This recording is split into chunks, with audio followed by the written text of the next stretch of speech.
Aí agora com a perspectiva de que os juros podem cair ali na frente, porque o governo vai atacar o problema fiscal, aumentando os impostos. Do ponto de vista fiscal, o Banco Central, como a inflação está caindo, se o governo aumentar os impostos, o déficit diminuir, os juros podem cair por duas razões. Primeiro, porque a inflação está caindo, e segundo, porque o déficit vai diminuir. Então, do ponto de vista de portfólio, você já começa a voltar um pouquinho em direção à Bolsa e vai reduzindo a posição de renda fixa, por exemplo. Mas, ao mesmo tempo, você sabe que com o aumento de impostos, o ritmo de crescimento econômico diminui. Aí os private equities, por exemplo, que estavam animados, que viraram fábrica de empresas, etc., achando que o Brasil vai crescer 4%, 5%, já começam a ter dificuldade de encontrar seus targets. Então, tudo isso é um ecossistema, isso vai evoluindo junto. A renda fixa, o juro sobe muito, o povo de renda fixa fica mais animado. E o povo de equity sofre. Aí os juros baixam.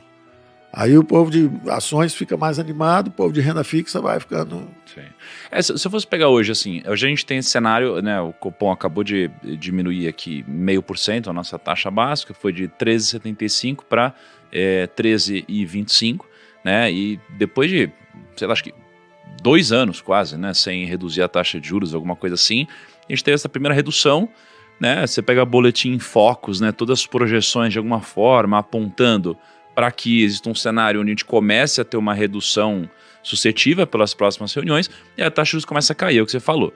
As pessoas elas deixam de talvez alocar tanto assim ou pensar tão de uma forma otimista na renda fixa, pós-fixada, e a bolsa, por outro lado, ela tende a desempenhar melhor porque o custo-oportunidade muda.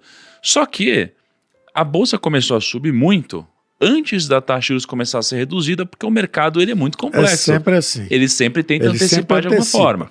E aí é o que eu vou te perguntar agora.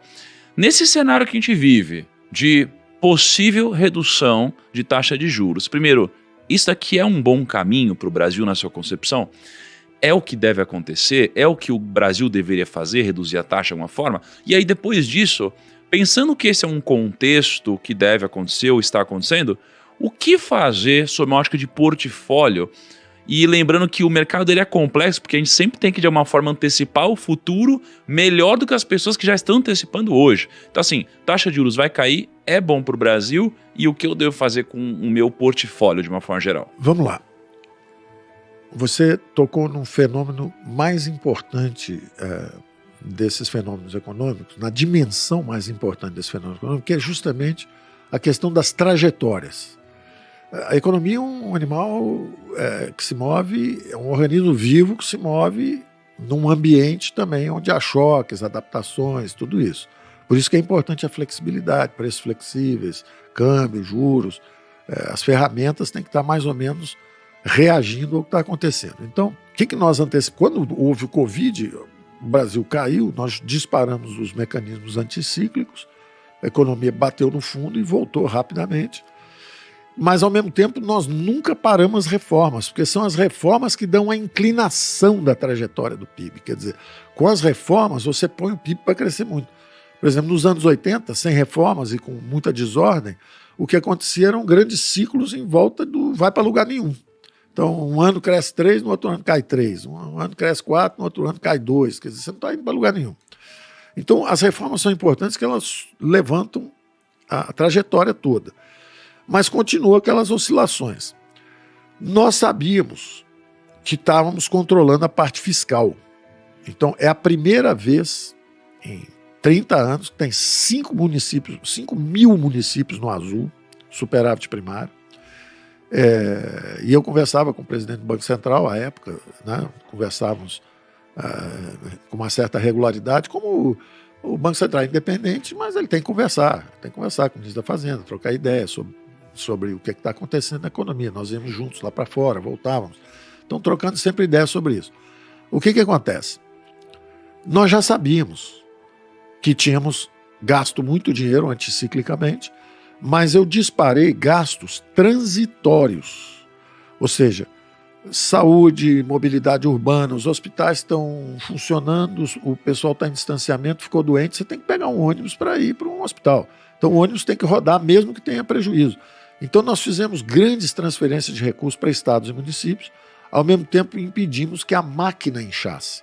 No momento em que milhões de pessoas estão perdendo o emprego, milhares de pessoas estão morrendo, empresas fechadas, era importante, no meio de uma guerra, você não fica pedindo aumento de salário, funcionalismo público. Então, nós interrompemos os pagamentos de estados e municípios, não precisam pagar o governo federal, os bancos públicos, interrompemos todos os pagamentos de juros, de principal, amortização de principal, ao mesmo tempo suspendemos os reajustes de salário, de funcionalismo durante a guerra, e isso, na verdade, foi uma enorme contenção de custos para estados e municípios. De um lado, nós fizemos transferência de 700 bilhões de recursos para a economia como um todo, sendo 150 bilhões para estados e municípios, e mais as outras ajudas que nós demos, auxílio emergencial, era coisa de 200 bilhões ao ano, 150, 200 bilhões ao ano. Então nós fizemos, realmente jorramos dinheiro. O déficit, quando nós entramos, o déficit era 2% do PIB, caiu para 1%. A doença, ou seja, nós íamos zerar, era 2%, caiu para 1%, ia para 0%. Chegou a doença, nós fomos para 10,5% do PIB.